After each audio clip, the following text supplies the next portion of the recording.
Welcome into the Hot Read Podcast live here on Friday, June the 13th. Ooh, Friday the 13th. I didn't even realize it was it. I heard that yesterday and I forgot about it. And, now I've remembered again. Maybe that's why today has been such a day, but it's okay. We can put our worries at the door because it is a Hot Read Happy Hour Friday. I am your host, JT Ruhnke, writer and reporter here at the 440 Sports Podcast Network.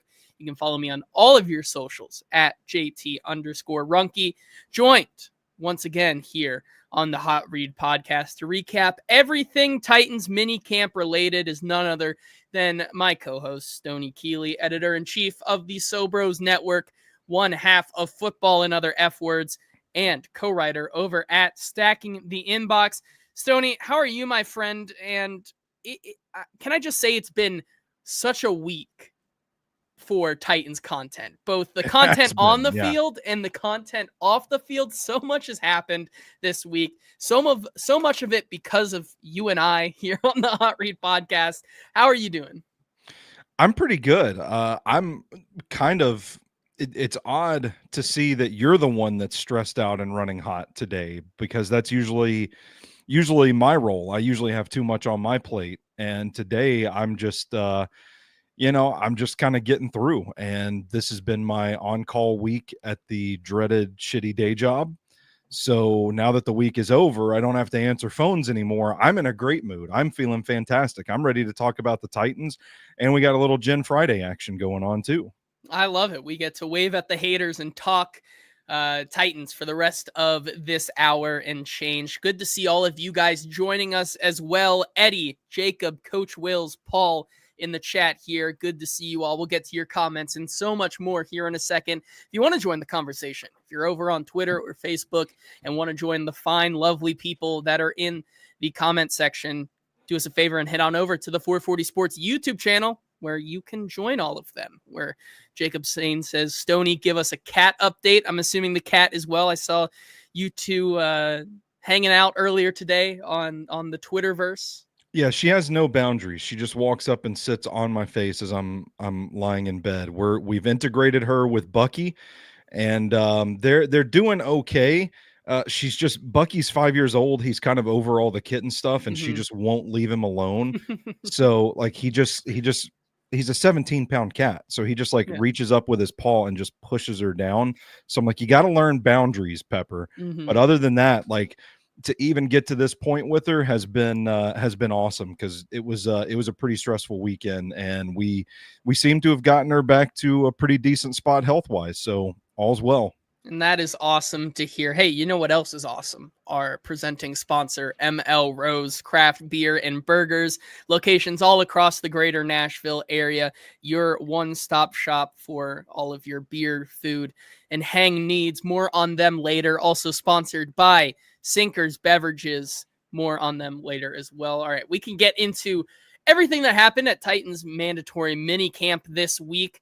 Coach Will says, I just want to know what level of Trader Joe's are we going to be at today. Coach Will says, I just walked down the produce aisle. We'll let you know in advance. I would say that, I don't know, Tuesday definitely was a day where I may have also indulged in a little bit of Trader Joe's-ness. I tried my hardest not to, get too carried away. I feel like the rest of the week, though, with Cam Ward and this Titans defense, there are things about Cam Ward this week that can get you to that level and will hype you up. As for the play on the field, I would say it was much more up and down than it was that first day. To be honest with you, if I had to give a victor to one of the sides, I would definitely say that the defense probably won both Wednesday and Thursday's practice. Wednesday was a 2-minute and third down drill, once again, just like we saw during voluntary OTAs. And then Wednesday was that. And then Thursday was red zone day. And I would say for the better part of both days, the defense was getting after them. And Eddie says, sounds like Thursday was a Whole Foods day. maybe we're not at Trader Joe's level. Maybe we're at I would say Wednesday was definitely like a Piggly Wiggly type of day. Piggly Wiggly day. All right. Yeah. And so not to say that it was bad, right? I think the up and downness of Cam Ward's last 2 days, not having a spectacular, perfect like report card after an interception from Cody Barton on Tuesday, like I think is better than having him go perfect like he did. I think we really got the full extension of what Brian Callahan was talking about, right? Like the experimenting of seeing what works for him, what doesn't, the things he can get away with, the things he probably can't get away with. And once again, this is all, and we'll get to what Cam Ward said, like this is all fake football, as Cam Ward eloquently put it on Thursday after practice. But, you know, I do think that we talked about Tuesday, how it was hard for the defense to really put up a fight. I think they came back strong on Wednesday and Thursday and gave Cam Ward and all the other quarterbacks, for that matter, a really hard time. How much of that can you talk about, JT? Because I'm curious, like what aspect of it you thought particularly jammed up the Titans offense a bit? Like, was it a promising pass rush that maybe we weren't expecting? Was it coverage? I'm curious how much of that you can talk about and your general takeaways on what exactly it was about the way the defense played that seemed to get to Cam Ward a little more than it did on Tuesday.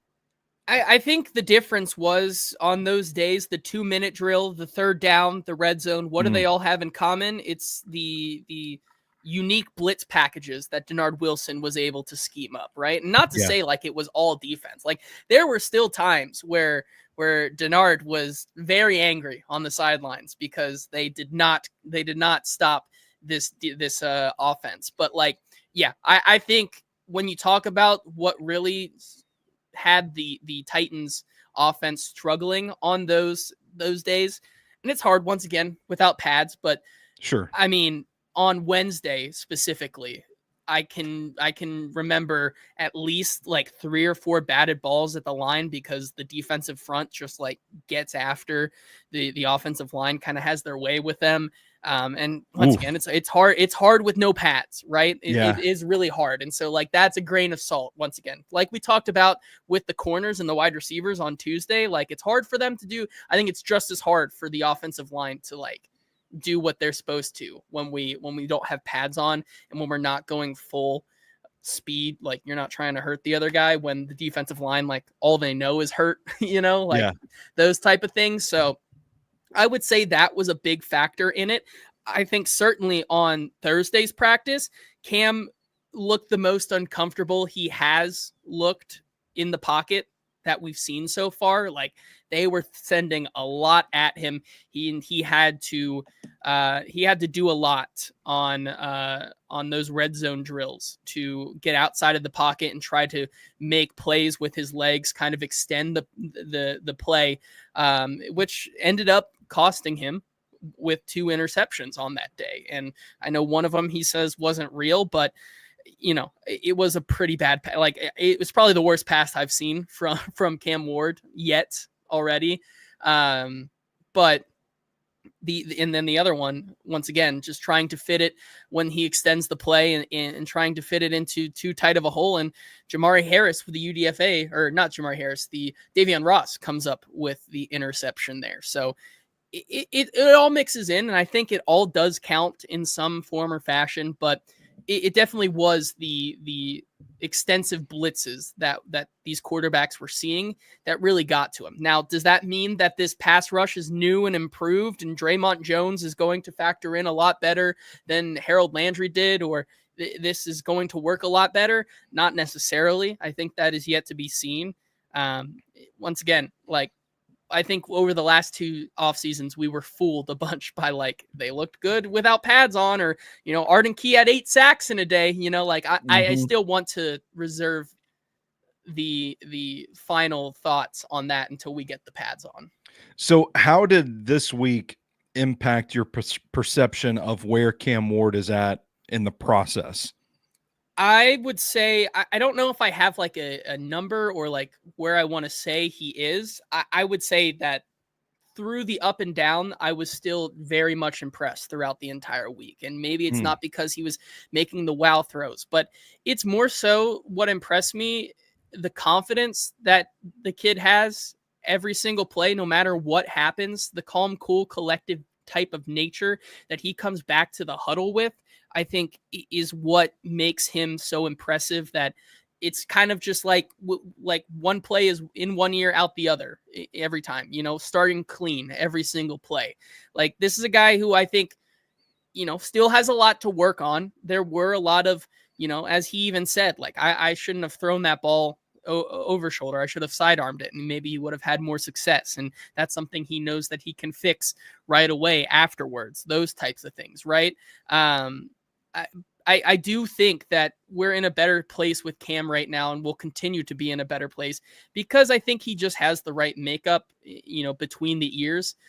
We have a bunch of clips here from both Cam kind of exuding that confidence, as well as Cody Barton, JC Latham, Gunnar Helm, JC Latham and Gunnar Helm in particular, about like what makes him so unique. And so, we've seen so much rave reviews from Cam inside the huddle in the offense. Like, what exactly about that made him so great to work with in the huddle? And then Cody Barton as well, the guy who had 2 interceptions off of him. We'll talk to him here in a second. But yeah, I like, none of the things he did bad this week are making me concerned. I still am very impressed with the confidence and where he is, and I think he's in a good spot. So on the flip side of that, then, to hear good defensive performances as the week went on, what has that done for your feeling about this Titans defense maybe taking the next step up in play?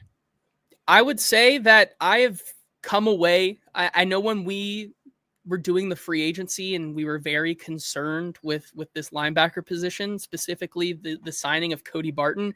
Yeah. I've quietly come around as a Cody Barton truther. Like, I think this guy is going to be just fine for what they need. I think he has a lot better play recognition than a Kenneth Murray did at this point last year. I think he's a lot more of a commander and leader on the defense than Kenneth Murray was. Obviously, he has that enthusiasm and that personality that seems to gel really well with this new look Titans team and what they want to do with their defense and this team as a whole. I've been really impressed with him. And then it's hard. Like, I think that I'm coming around on the idea that this defense could be just as good as it was in the beginning stages of last year, if not better. I think the pieces that they have in place as of right now kind of translate to better play on the field immediately, even if some of those guys haven't even really had a snap yet, right? Like, I think that the way that they are going about this offseason gives me confidence that we're not going to see like a Femi Oladejo or a Marcus Harris or a Cedric Gray or James Williams kind of look like a lost puppy out there once we finally get into real games. It feels like these guys are all bought in on the defensive side of the ball, and they're going to be able to make an impact from day one. Man, I noticed your minicamp report yesterday had a note about Marcus Harris making a pretty good play from the outside. That's some interesting. That's an interesting nugget there, because I think we kind of disqualified him automatically from the measurables from playing outside, but it sounds like he's getting a little bit of run out there. Yeah, he is. And I know I put out a tweet maybe on Wednesday that said, Titans fans, let me know who you guys really want to focus on for Thursday, as it's our final time before we enter truly. This is the last day before we get to the darkness. It is the next 5 weeks there are no football practices taking place until we get to training camp. And so we're going to enter a period of darkness. So I wanted people to, who do you guys were most interested in hearing from or about how they looked? And so I took a lot of those suggestions and wrote down some notes. We'll get to especially the 2 Harrises, Marcus and Jamari, and what's going on with the kicking and punting return, as well as the kicker and all those things towards the end of the show. But yeah, I have some thoughts about Marcus Harris.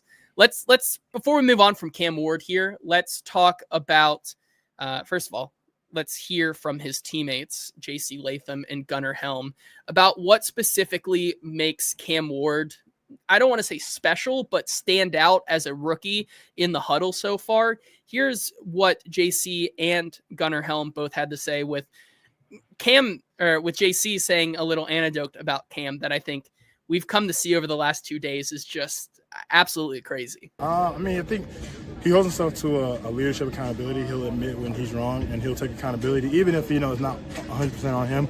But I think one thing that really speaks out about Cam, I don't know if you guys saw it, but, Jeff likes to talk a lot of mess out there. And, Cam is all for it, and he's matching it. And then Jeff must have got a little close to him, and Cam headbutted Jeff. So it's like, as a quarterback, especially a rookie who, hasn't even played his first snap to, see Jeff as, top dog of the team, he's going right at him. He's not backing down. He's not like, oh, I'm just some quarterback. He's going right at him, the head of the snake. So, that's that quarterback he is. So, it's a pleasure playing with him. It speaks on, his ability, just really his character and his maturity. Being in an NFL huddle with some guys that have been here for a long time, some NFL vets, small pros, and having that composure to really break it down for everyone, make sure everybody knows what they're doing, make sure everybody knows the snap count, so we're all on the same page, so we can all make our calls and get on the same page. And it's been great. But like I said, just getting in with Cam, in the morning time before we actually get out on the field, seeing how he wants the timing, where he wants us to be, where he's going to place the ball on certain plays, has helped our chemistry immensely. There's a couple things in those clips. First, with Gunnar Helm, there's a idea in the back of my mind that Cam's competitiveness and confidence maybe is more of the reason as to why he's found success every stop he's gone to than maybe his intangibles. The way I would put the confidence and why it's been so impressive, it's kind of intoxicating to watch sometimes, both in from the clips we see, from what we hear from his teammates. JC is saying that Cam is not afraid when they're in the scrum to just headbutt one of the biggest stars and one of the biggest human beings on this team in Jeffrey Simmons as a rookie, a guy who's been here for so long in Jeffrey Simmons. That crazy competitiveness and almost psychotic nature to a quarterback is something that I think is fresh and is a good step in the right direction for what this team needs right now. There are also things I would say about Cam's game that, specifically watching him on Thursday, reminded me a lot. I know there have been many different comps for Cam, especially during draft season, but there were so many Aaron Rodgers-esque little things that I saw during minicamp, especially on Thursday, that I thought were really, really fun to watch. The way he runs play action, the little ball tuck looking the other way, trying to fake. I thought I was watching Aaron Rodgers at some points there with what he was doing. And it's clear that that is kind of the direction that I think he wants to take his game and model his game after. Maybe not so much the Joe Burrow of the world or the, those other guys, but the Aaron Rodgers type player that he's been comped to at sometimes. That's the kind of things that I was looking at as we were winding down practice on Thursday. And I was like, that's a really fun nugget to watch, with Cam. And so that confidence that he has in the way he's playing right now, that is a little Rodgers-esque, is really fun to see. It's interesting you say that too, because everybody always brings up Mahomes when they're talking about the arm angle and off-platform stuff. But you remember the discussion on Aaron Rodgers early on in his career too was got this funky release. Yep. Nobody really knows.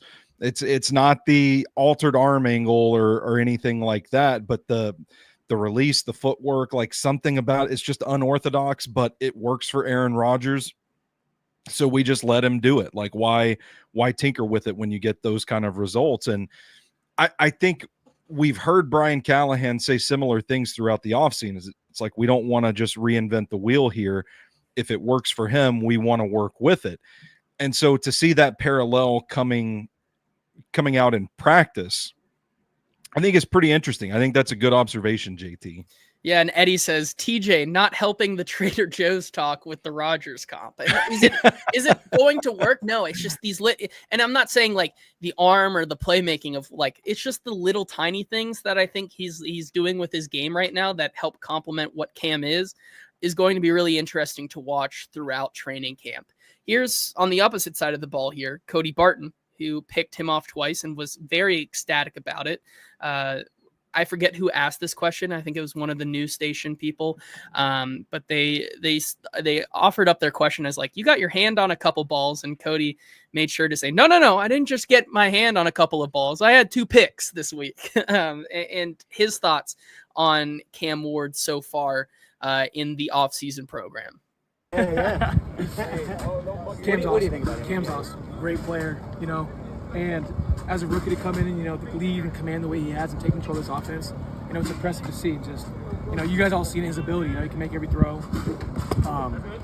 But, the physical ability is, very impressive. But just the maturity and the emotional maturity and so all that with it, is pretty special. The emotional maturity, I think, is an interesting one. The maturity to, it almost can translate into swagger because, it's hard to like define that, right? But like, it's the way he conducts himself. And we have one clip here, which I think encapsulates all of that to round out the Cam Ward conversation, which, by the way, did not expect this morning to wake up and see the NFL actual Twitter and Instagram account post my video, which I think is funny. I was just like, oh, cool. Which is funny because I was like in the back of this entire Cam scrum and they pick mine of all, which I think is very funny. But Cam Ward and the way he just talks about it being a game, but also bringing that mature edge to it as well, I think is really what makes him special. And as we continue to like look at these things, the going back and like through our draft conversations of like between Shedeur and Cam, it's like, if we knew these things about Cam, would we have just said from the beginning, this guy from a mental makeup is just leagues ahead of everyone else? I think it's been a different conversation, but here's Cam on the smack talk this entire week, why he's okay with it. And, we're going to use one of the Hot Read happy hour F-bombs here, courtesy of Cam Ward. Here's what he had to say about the week. I'm always locked in. Trash talk, it'll never mean nothing to me. It won't get to me some type of way. I'm just somebody who likes doing it. And so what's the point of playing something that you love? You can't have fun with it. So, that's where it comes from. But, I love the game. And so any chance I get, to let somebody know that they can't fuck with me, it really doesn't matter. It's a bar. Love it. It's a bar. It is a bar. I don't think there's any other way I can say it. But, yeah. Super impressive stuff this entire week. And we can get into some of the wide receivers. If you guys have questions about wide receivers, defensive side of the ball, specific guys that you want to hear about from the week, please let us know in the comment section. Coach Wills here says, I think we downplay the overall performance of it because it wasn't pretty, but the defense actually is better than we discussed. Being second in yards is not a mistake. I think at times, certainly.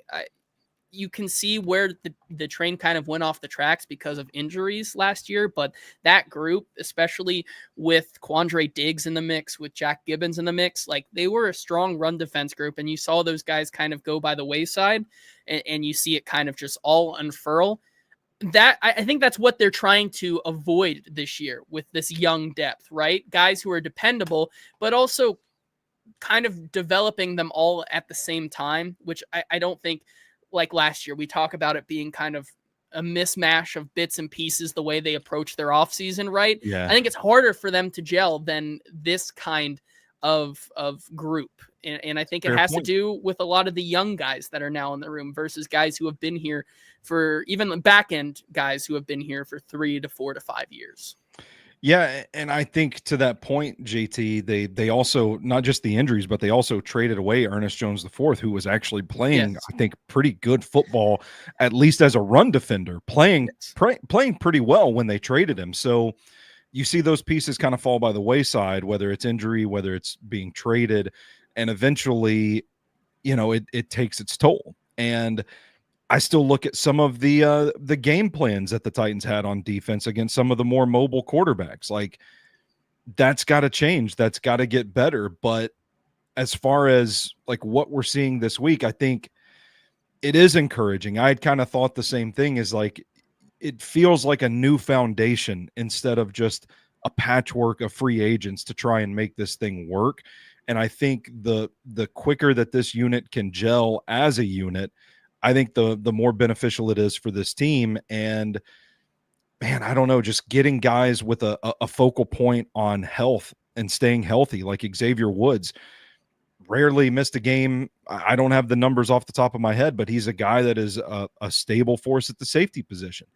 That is going to help things too. So to Coach Will's point, like there was a good foundation to build on in 2024 before, like you said, that moment where things, you kind of notice things are going off the rails here and they never really got back on track. But there was a foundation schematically and with guys like Jeffrey Simmons and Tavondre Sweat and Jarvis Brownlee Jr. and Roger McCreary, this core, this unit that they have, those guys are coming back, and you're adding a better culture around them. You're adding another year of experience in game planning around them, and you're adding some talent around them too. Theoretically, yeah, let's take that next step. And Eddie says, respect the quarterback's legs is the biggest lesson to learn. It was rough. It was very rough. Ken is saying, I think Cody Barton is what Vrabel wished Jack Gibbons was, which I think is a funny and yet fair comment there. That's good. And then Coach Will saying, compare your thoughts to Will last year at this point versus maybe where Cam is. What's the difference? I would say the difference is this year at this point, we are playing quarterback instead of learning to play quarterback. I think that's the difference. Cam Ward is just out there playing quarterback. The same kind of idea that we continue to bring up on the show, right? Last year, you were trying to make Will Levis learn how to be a quarterback and kind of fix things that he needed to fix with his technique and whatnot, versus you're just kind of letting Cam play quarterback. You're not really trying to fix things because those are the things that make him great. Like we've said all along, Coach Callahan going even back to the combine saying those type of things. And so I think you're just letting him play quarterback versus trying to teach him how to play quarterback. And I think that's the major difference. And once again, I think that's why we are at this point where we are seeing a lot more quarterback play and good quarterback play than some days where you just, I remember last season in the off season, just like you kind of went through the entire day with maybe like 5 or 6 balls completed on the whole day. And you were like, what was the point? Like, what did we see out of this? Shrike saying I'm heading to Trader Joe's after that bar. But I do think that's where I would say the difference is so far this year. It is. There's a part of me that does kind of feel like some of this is unfair to Will Levis too, by the way, because we keep comparing Cam Ward to Will Levis because what we're experiencing with Cam Ward feels like a night and day contrast to what we felt with Will Levis. But I don't think this is just limited to Will Levis. I think it's been a long time since Titans fans have heard a quarterback speak with the confidence that he has, understanding that he means it, he believes it. This isn't some sort of like rah team building phony bullshit. This you hear Cam and you think like this is who he is. And because I was thinking about this earlier, and it just feels like such a stark contrast from what Will Levis was a year ago, but it's really not fair to him because I think there was a line of guys before him where even with Tannehill, it wasn't like, oh, wow, this guy's just completely captivating. It was more, this guy's a veteran that can stabilize the position and make some plays. You go back to Marcus. Marcus was not Cam Ward, this assassin's mentality. He didn't have that. Before him, Zach Mettenberger, Jake Locker, Charlie Whitehurst, all these guys that they've tried along the way, Malik Willis too.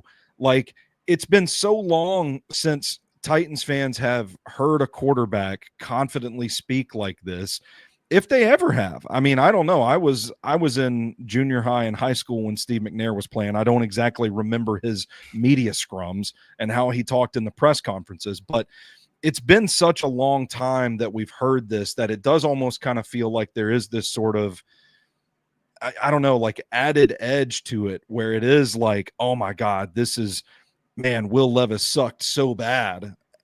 This is so awesome. And it's really not fair to Will Levis because it's just a different kind of quarterback. And it's refreshing. And I think that's where a lot of the hope and optimism is born out of with Cam Ward.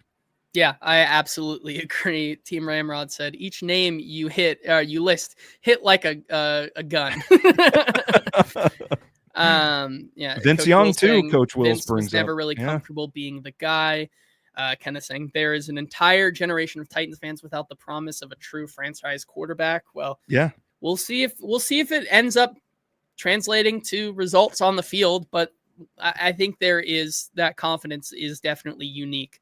We'll get to some of the wide receivers and round out how that position has gone. We'll take a look back at the wide receiver position race. Let's see who maybe made strides to get a spot versus guys who maybe have fallen, as well as it looks like some O-line talk, as well as your guys's the request from you guys, which will end out the show. But before we do that, I have to give a shout out to our presenting sponsor, ML Rose Craft Beer and Burgers, locations all across the greater Nashville area: Capitol View, Franklin, Gallatin, Melrose 8th Avenue, Mount Juliet, Sylvan Park, and a new location coming soon to Inglewood near East Nashville. ML Rose simply has the best selection of beer and burgers anywhere in Nashville. Over 25 beers on tap, craft burgers that are unbeatable.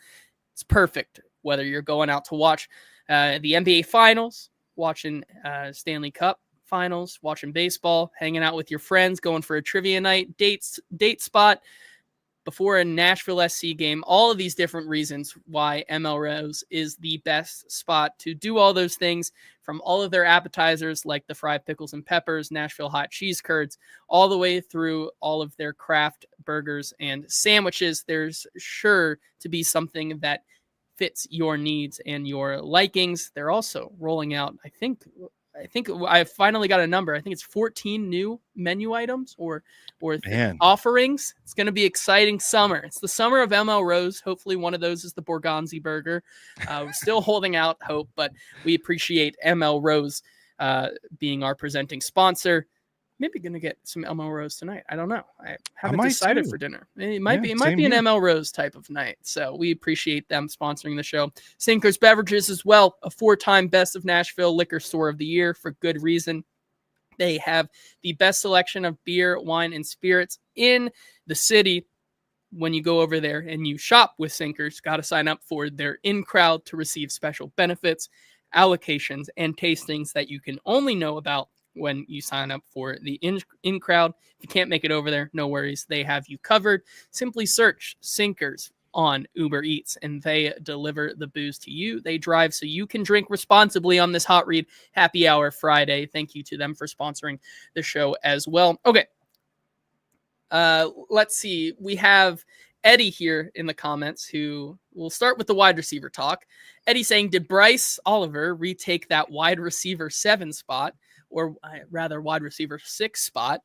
I certainly had, we haven't heard his name a lot. And there was a question asked to Brian Callahan. Obviously, a lot of the reason why Bryce Oliver got a lot of the hype he did last year was because of the praise he received from head coach Brian Callahan. And so sure, he was asked once again, what have you seen from Bryce Oliver? And Brian Callahan said he's done everything that he's wanted from Bryce. Obviously, by nature, the targets and the opportunities haven't been there for him like they have with the other receivers, but he felt like, once again, with some of these other players as well, when the pads come on, that's where he really shines, and that's where it counts, especially on special teams. So it's more of a wait and see for him. However, he did have maybe the catch of the entire minicamp against Jarvis Brownlee Jr. and Amani Hooker. Ooh. Deep ball connected with him as he was wearing Calvin Ridley's jersey, because a lot of the players decided to swap jerseys for the last day, to the groans of everybody trying to figure out, wait, who was that? Wait, why is Tyjae Spears now white and 6'7" or 6'5", and he was Josh Wiley wearing his jersey? Like those types of things. It was very funny. But yeah, just made a play, and Tyke Tolbert, as he was coming off the field after practice and the media was waiting to talk to guys, Tyke Tolbert said, I heard that question about Bryce. You saw what he can do with the opportunities today. So certainly seems like there's high praise for Bryce Oliver in that room. Once again, I think the Bryce Oliver agenda lives. Not to say that the Restrepo agenda does not. You Xavier Restrepo fans in the chat, but he had a good send off to the end of the offseason program, and I think as it stands right now, if I'm once again just where I am right now, I think there are 5 locks, being the 3 vets and the 2 rookies. And then for that 6th spot, I would still give it to Bryce Oliver just because I think he brings more versatility to play the X and Z role. And also as a gunner on special teams right now, I think that's bringing more production than what Xavier Restrepo is bringing. But we'll talk about Xavier Restrepo here in a second and how he is carving a path to make this team. But outside of them, Traylon Burks, Brian Callahan said that he is around 80% and was hopeful to be a full go by training camp. What can he do specifically? Like there were no, it's really funny because outside of individual drills where he would be the last one to go, I really did not notice him whatsoever out there, which probably not the greatest thing, but once again, he is coming back from that injury. So maybe we'll reserve the right to talk about that until training camp. But other than that, Alec Ayumanner, Chimere Dike, Van Jefferson, those guys really showed up and I think are currently building a solid wide receiver 3 to 5 group that is going to look miles better than what the 3 through 5 group looked like last year. Yeah, and I think I would point out as well, if you're getting down to the wide receiver 6 spot and you have all of these options that you're kind of weighing the pros and cons of keeping, that's a good position for the Titans to be in. That signals depth. To your point, what you just said, I feel like the depth is much better this year than it was last year, and I think it's a good problem to have when you get to a point where you're cutting good players. Yeah, exactly. Let's see. Team Ramrod said, JT, we need you to be the O-line reporter savior the people deserve. Let everyone else fight over the same quarterback clips. I need every Jackson Slater and Brendan Crenshaw Dixon rep. Listen, I wanted to do as much coverage on the offensive lineman as I possibly could. It's just the fact that the Titans media gave us stretch period and then individual drills to film. We did not get to see them. We were not allowed to film reps against Bertha and Olga. We were not allowed to rep anything that was like of value. So it's like, it's hard at this time. Maybe hopefully we'll get some better opportunities to see them once training camp comes around. But that's why we did not get too many clips. I will say, I don't know this for a fact, but just like kind of the vibes I'm getting from Slater, Crenshaw, Dixon, and Bill Callahan, it feels like they are in the same spot that a lot of the guys were last year in terms of fighting to get ahead of that Bill Callahan curve. I think that's where it's not a bad thing, but that's where they are right now. I think Jackson Slater is going to be fine, but we haven't seen a lot of him. He's been playing primarily inside, Brendan Crenshaw Dixon on the outside. So I think there is some versatility there, but we have not seen much of them and probably won't be able to really get into the O-line talk. As Bill Callahan said, we'll have to wait and see until the pads come on. I do think it is funny, though, that Bill Callahan, one note on the offensive line here, Bill Callahan was asked about what he's thought of Dan Moore so far in this offseason. And decided to, instead of talk about Dan Moore, go on this diatribe about how the offseason program and schedule is probably going to change in the near future. Now, if you're putting your tinfoil hat on, is that just because there's really nothing to talk about? Like he said, we'll have to wait and see. Or is it conspiracy? Bill Callahan doesn't like Dan Moore and he's using an opportunity not to talk about him. I don't know. I don't know, but we'll have to see when he gets onto the practice field with pads on. I think that's where the offensive line talk is as of right now. One thing is still for sure, JT. I still need Bill Callahan reading Walt Whitman poetry and ASMR videos for me to fall asleep to. I could listen to that man talk about anything. He's got such a tranquil voice. I feel like there's enough audio clips out there. Can't you like take all the audio and put it through an AI to like read like make his voice? Isn't that a program out there now? I feel like that's I feel like it's doable. I could just put together all the media scrum clips and just put it up on YouTube as Bill Callahan talking for an hour to fall asleep to. That's what I did with Jack Gibbons highlights. That's up on the Sobros Network YouTube channel. Hey, I just slowed the plays down, played them in slow motion, and put license-free classical music over the top of it. There you go. I think that is your next video idea. Bill Callahan quotes ASMR to fall asleep to or study to. Yes. So as Eddie says, it was definitely an old man yells at clouds moment, but I think if we read between the tea leaves, does he actually hate Dan Moore Jr.? We'll have to find out. A lot of people do. That is true. But outside of them, I think that kind of wraps up the main discussion on minicamp. We'll see how things progress. Yeah, Eddie says, Grandpa got on a diatribe and forgot what the question was. That's exactly what happened. It was funny to watch. But let's talk about what you guys requested from me. I asked all of you, who did you want to really wanted me to focus on in the last day of practice? And we got a couple of requests here, some really good ones. First of all, Jake Robertson at Glory Day Sports wanted some more information on the Harrises, Marcus and Jamari. I said earlier that, yeah, Marcus Harris is continuing to get a lot of runs with a lot of the veterans on this team. He's being deployed out there. And I won't say specifically, I'm not counting snaps, but to your point earlier, Stoney, on Marcus Harris, he is being deployed all over the field. And I'll just leave it at that, because I don't know if I can say any more about that without getting in trouble, but he is getting deployed all over the field. And with groups that maybe you wouldn't think a 6th-round rookie should be with. I'll leave it at that. But I think they really do like Marcus Harris. Certainly seems like a guy who, between the ears fits well into a Jannard Wilson scheme. Now we'll have to see how that translates on the field with pads and the physicality, of course. But I think, didn't make a lot of like head turning plays, but played really solid this week, I think, for sure.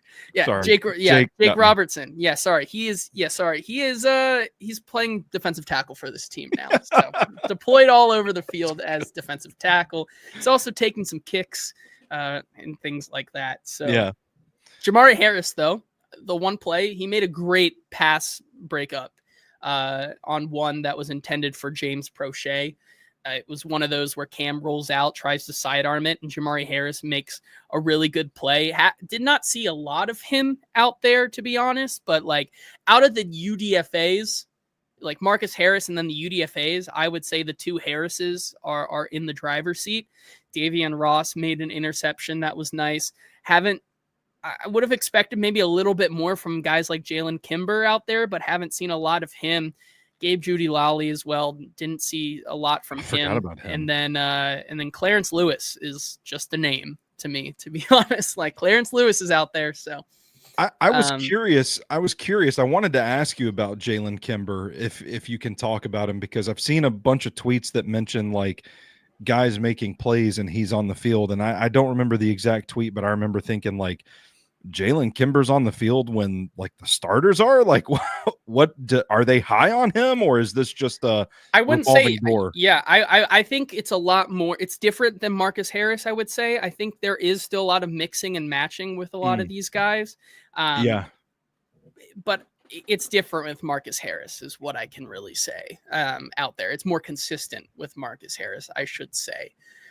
Those are the two guys, I think, Harris and Harris, the ones that we've talked about and kind of hyped up as this, the guys who would have the best chance out of the UDFA and late round pick guys to make the team. Those are the two guys who we've been talking about. Those are the two guys who have showed up so far. And so I think that's where those guys stand. We'll have to see when the pads come on. Zach Lyons of Cover 2 with Blaine and Zach said, returners hardly getting anything on them. I would say that right now, the guys who are getting a lot of reps are Chimere Dike, Xavier Estrepo, Jaquan Jackson, TJ Sheffield. Those type of guys are getting a lot of the mix. And if you had to ask me right now, my gut feeling, and this is just based on talking with a lot of the guys and within and around the beat and talking to fellow reporters, it feels like, I think my gut feeling is Chimere Dike is going to be this team's punt returner. I think they want him to be their punt returner or on kickoff. That's the way he can contribute. But I do think Xavier Restrepo is still in play, and he was not Xavier Restrepo, but the special teams coordinator, John Bones Fossil, was asked about Xavier Restrepo and what he could bring on that side of the ball, because we've talked about, right? He's a little slower. How does that translate to special teams? And obviously, we've heard from Xavier Restrepo's side that he will do anything and everything that this team needs for them. So here's what Bones Fossil had to say about Xavier Restrepo and his usage potentially on special teams. Yeah, and that's a great question. And what I've learned is, if a guy's kind of pigeonholed as not the biggest guy or not the fastest guy, he usually has a lot of versatility. So without having maybe a predominant trait, but you got a lot of other good things, I think that's where some of the strengths lie in a lot of special teams guys, is their versatility. And I think this college tape proved that he can return the ball, but he can also block in the return game. And then, finding a spot for him on the cover game, there's always a spot for guys that are tweeners, I guess you could say, whether it's a gunner or a wing on punt or really anywhere on kickoff. So I find a ton of value in versatile guys. And sometimes when guys are super fast, they're really just one thing, and that's fine. Or they're really big and strong, they're just one thing. But the guys that are the tweeners, like a lot of times safeties are, they're not the biggest guy, but they're not the fastest guy. But man, they are so good because you can kind of match them up against both. And I think that's where Restrepo kind of fits, is that versatile piece that you got to be creative with to get him on the field. So it definitely seems like John Bone Fossil really enjoys these versatile type of guys. And I think that is a point in the right direction for Xavier Restrepo, right? Making the most of his opportunities once the pads come on, but that versatility, maybe not being the fastest or the strongest guy, may find him a spot on special teams. Now, will that translate to Xavier Restrepo actually playing wide receiver snaps for this team in an NFL game? I'm not so sure. That still is yet to be seen. In my opinion, certainly had a hot start to mandatory minicamp, but cooled off afterwards on Wednesday and Thursday. But yeah, I think there is opportunity for him. And if he takes the advantage of it and makes the most of it, I think you absolutely could see the Titans maybe looking at that wide receiver 6 and wide receiver 7 and say, hey, we can use Bryce Oliver as versatility on the wide receiver, but also as our main gunner. And then Xavier Restrepo is kind of this versatile piece that we can plug in anywhere on special teams. I mean, listen, JT, who am I to question? Who am I to question the great Bones Fossil? Let Fossil bone. Yes, I say. Exactly. He's so undersized for some of these roles on special teams, where like you want like wide receivers. Like look how good Nick Westbrook-Akine was in that role for so many years for the Titans. You're talking about Bryce Oliver. You're talking about positions that linebackers play sometimes, corners play. I just don't see the size aspect of it. What I would be for on special teams is maybe Restrepo getting a shot at the kickoff return, because talking about that in terms of like the vision, and it's not necessarily about the quick twitch, the ability to change direction, navigate traffic, all that. It's important, but when you're returning a kickoff, having the vision, which is something that I think shows up on Restrepo's tape, is the vision to find the spacing between the zones and all that stuff. I think that's probably his ticket, is that maybe in a reserve role he could get an opportunity to do that. I'm just a nobody with a microphone. I can't fathom the idea of sending Xavier Restrepo down the field as a gunner and asking him to make tackles on like running backs and wide receivers that are returning at the NFL level. Yeah, I think that's a fair other side of the coin, definitely. Other guys that we had requests for, Kalel Mullings, of all guys. An update on him. We hadn't seen a lot of him because he was still recovering from that injury in the offseason work he had done. But here's a clip on Randy Jordan talking about the 6th round pick from Michigan and some pretty high praise for what he brings in the meeting rooms and his unique background. I mean, one of the things that I had to get used to is the fact that he sees it through a different lens. I mean, like, you know, he played linebacker for all those years, and then for a year and a half, they move him over to offense. So he can tell you, hey, coach, Mike linebacker ain't fitting it right. Whoa, we talking about offense now, you know, but that helps, you know, in the sense of protection, knowing where the ball is supposed to fit, you know, where the defense is supposed to align. So he's been great in the classroom, but we just got to get him healthy and get him ready to play for us when we come back. I think it is a unique way, and I asked him as well, like, what exactly would you define that third running back role as, which he kind of doubled down on the idea that they are really in need of a thumper linebacker who's going to get the dirty 2 to 3 yards. And Yeah, I think with Kalel Molling's unique background with being a converted linebacker and that vision and the way he conducts himself in the classroom, I think he has as good of a chance as a guy like Julius Chestnut or anybody else to be this team's third down and third running back on the team.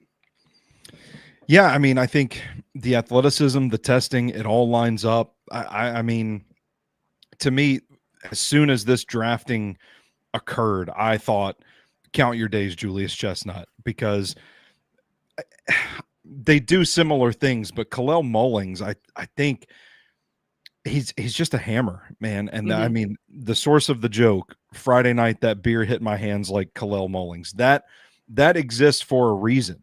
And I think he can be that guy in this Titans offense pretty easily as soon as he gets healthy.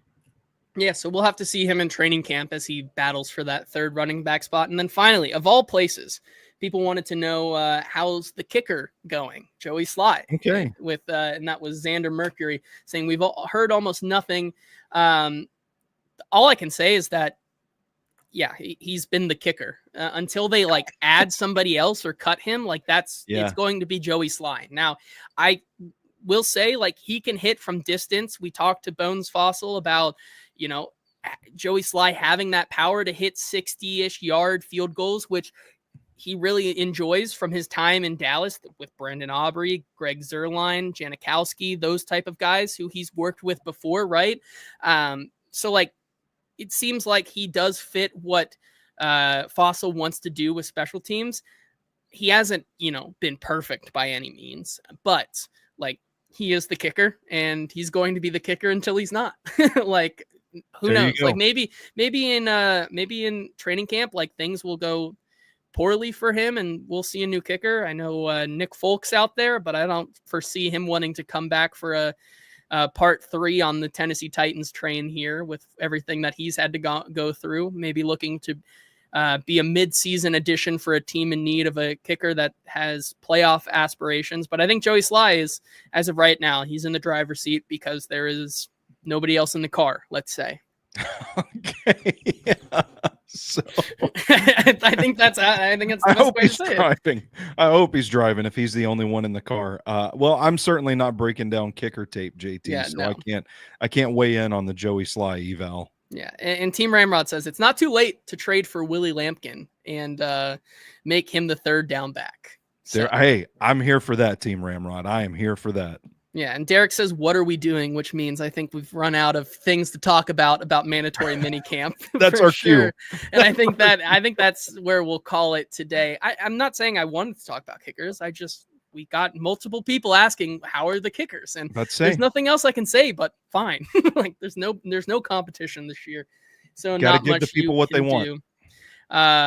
Derek's saying, "Oh no, he just got here." Well, if you want to go back and listen, we had a great discussion about Cam, the wide receivers, and everything else. So it was a good episode, I would say.